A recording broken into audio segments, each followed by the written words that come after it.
आपण बघत आहात डिजिटल इंडियाचे डिजिटल न्यूज ठाम मत मराठी न्यूज।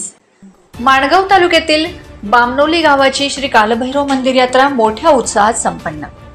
राज्यासह कोकणात यात्रा आणि उत्सवाच्या अनेक प्रथा पाहायला मिळतात।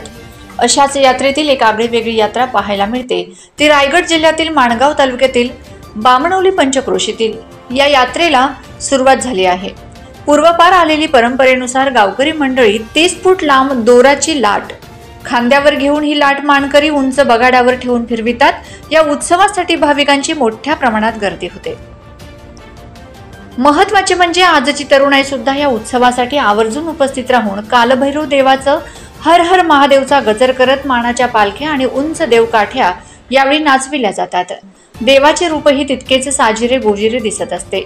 या यात्रेचे महत्त्व म्हणजे बगाडा फिरवण्यासाठी तरुण वर्ग आपल्या प्रतिस्पर्धीला दोरखंड खेचून कसे पराजित करण्यासाठी प्रयत्न करीत असतात, तर हा खेळ पाहण्यासाठी हजारोंच्या संख्येने यात्रेकरू येत असतात।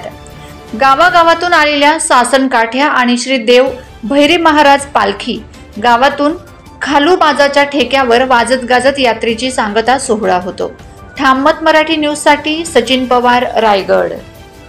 महाराष्ट्रातील ताज्या घडामोडींसाठी पाहत रहा ठाम मत मराठी न्यूज। तसेच आमच्या चॅनलला लाईक, शेअर, सबस्क्राईब करायला विसरू नका।